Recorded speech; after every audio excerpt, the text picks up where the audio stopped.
Do you have a job interview coming up? Maybe you've been sitting there and you're wondering, how can I impress this person? How can I really just crush this interview? I want them to want me. I want them to hire me. Well, if you have a job interview coming up and you want to crush it, stay tuned to this video because what I'm going to do is I'm going to share some of my very best tips. I'd say there are 10 things that I can share with you that I know can help you crush that next job interview. That's up next right here on Over 50 TV.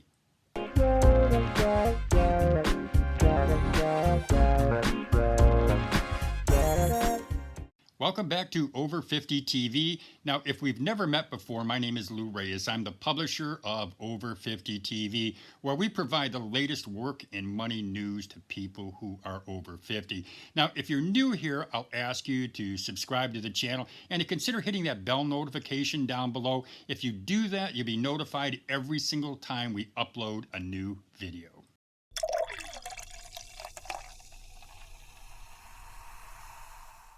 As the former owner of a chain of business-to-business magazines and also a weekly newspaper, I have hired hundreds of people in my career, and I've interviewed at least 10 times that many. So I have a pretty good idea of what it takes for a job candidate to really crush a job interview. And when I say crush, I'm not just talking about impressing the interviewer with your degrees and with your work experience, although I don't want to belittle that because it's certainly important. But as Warren Buffett says, you can have all the brain power in the world, but you've got to be able to transmit it.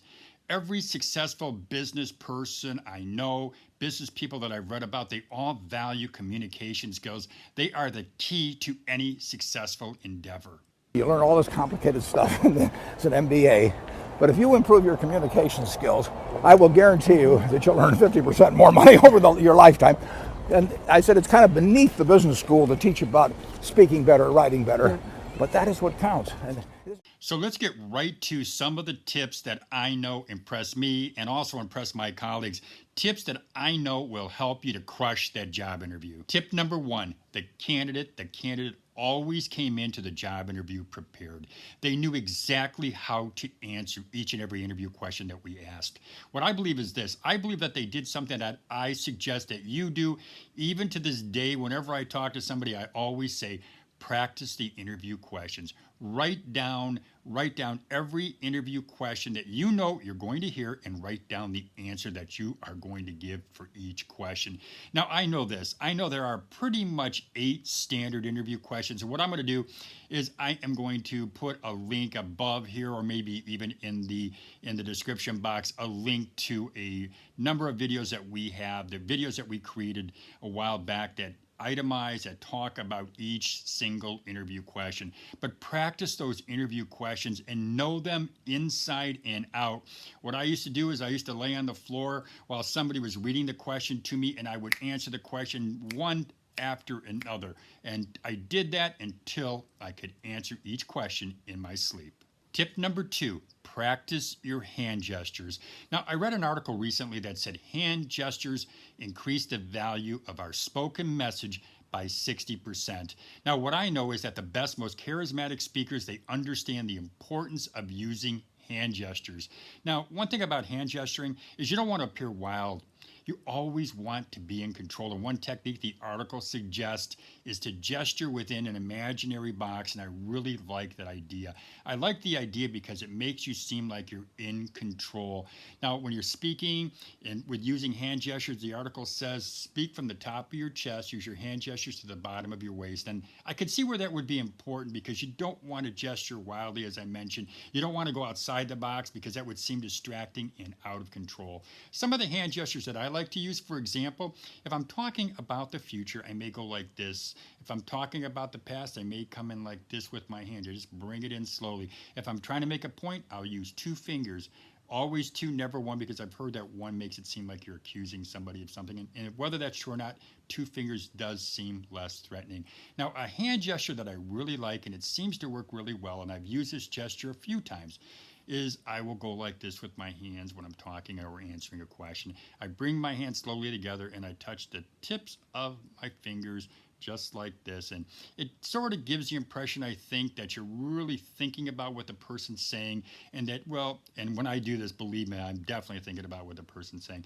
But you want to be sure that you use hand gestures. They can help you so much in your communication. And as I mentioned earlier, people who are really articulate, people who speak in front of groups or when they're speaking in front of an audience, what they'll do is they'll use their hand language or use these gestures as a way to communicate, and it's a way to emphasize a point. Tip number 3, and I want to make sure that I emphasize this, even though I know you're more than likely aware of it, is to watch your body language. You want to be comfortable. You don't want to fidget. When you're not comfortable, even your voice can change. Now, something else that I would say along that line in tip number 3 is to use voice inflection to emphasize or maybe even to de-emphasize a point.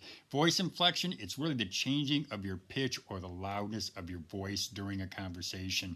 Now, it's a good communication skill, and it's not often used by very many people. Sometimes I do suggest that you use voice inflection sparingly. Now, here's an example of really what I mean. If an interviewer asks me, what do you do at your current job, I would describe my current position in pretty much a normal way that I speak. But if they ask me why I want to work there, I would slightly raise my voice in somewhat of an excited manner, but in a controlled excited manner, sort of like this. I would say, well, I want to work here because, I would just raise my voice just a little bit. It's a little bit of a voice inflection is always an asset. It can help you when you're talking to someone. But tip number 3 to me, you definitely want to go into that interview. You want to be aware of your body language. You don't want to fidget. And again, when you start getting a little stressed or a little excited, even your voice changes. So that's a good tip number 3. Tip number 4, and tip number 4 goes along with tip number 3. Eliminate the ums and the ahs. Answer directly. If you do that, it shows confidence. You want to avoid stammering because that reveals nervousness, and you want to watch rambling. You want to be in control. You want to answer the questions as economically as possible. And again, I said this goes along with tip number 3, but I think it deserved its own emphasis. Watch those ums, watch those ahs, and answer directly.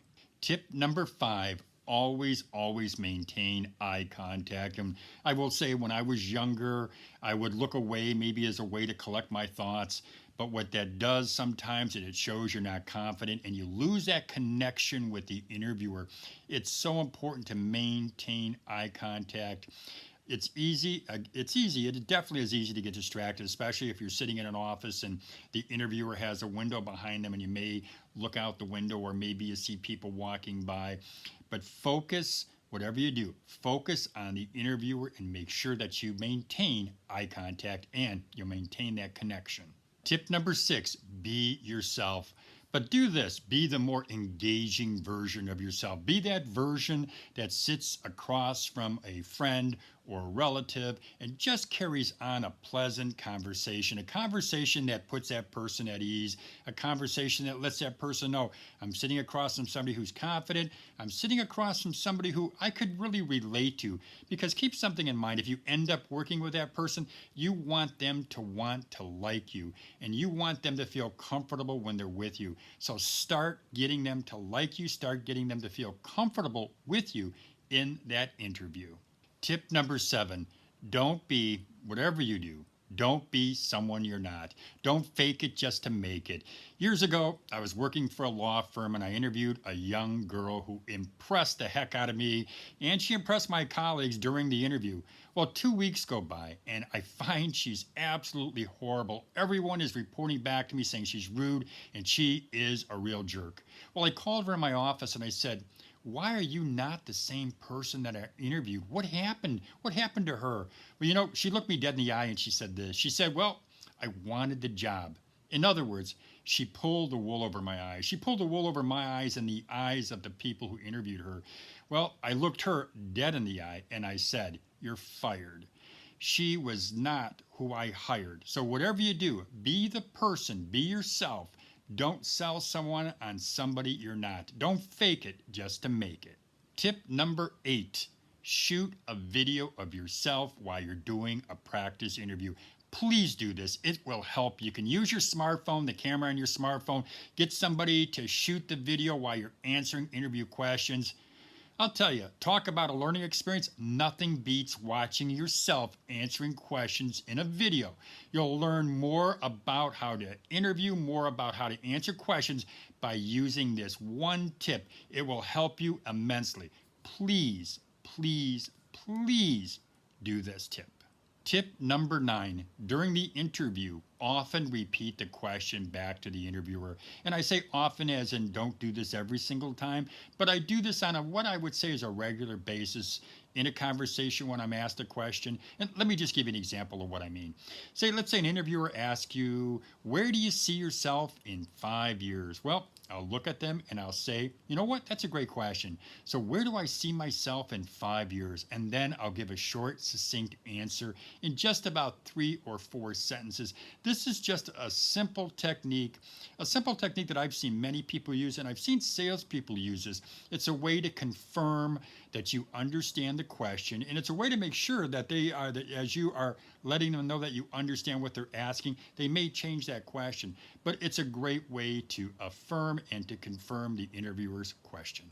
Tip number 10, last but certainly not least, and if I had a drum set, I'd be hitting it because I want to emphasize this point. You want to leave the interviewer, you want to leave that HR manager with a lasting impression, and you can do that by giving a well-practiced, well-rehearsed elevator pitch at the end of your interview.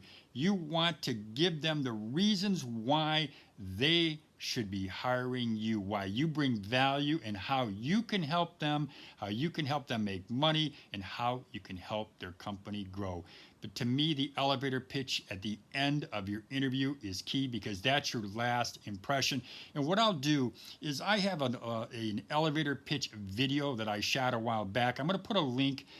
Probably put a link above here, and if it's not above here, above this video at the top, I'll also put it, or will put it, in the description box. But leave them with a lasting impression because that's the impression that they're going to remember. Well, that's all I got for you today, folks. I just gave you some tips, what I consider 10 of my top tips to help you to crush that job interview. One thing I will say is use all of those tips. Don't think I use 1 or 2 or 3, and maybe, just maybe, there is 1 or 2 that you won't need to use. But I'll say this, use all those tips. Pull everything, I don't want to say every trick out of your bag, but use those tips if you really, truly want to crush that job interview. Well, that's all I got for you today, folks. If you would, I'll ask you to subscribe to Over 50 TV. And if you hit that little bell, there's a little bell down there. If you hit that little bell, every single time I upload a new video, you'll be notified in your inbox. Well, as I always say, have a great day, everybody.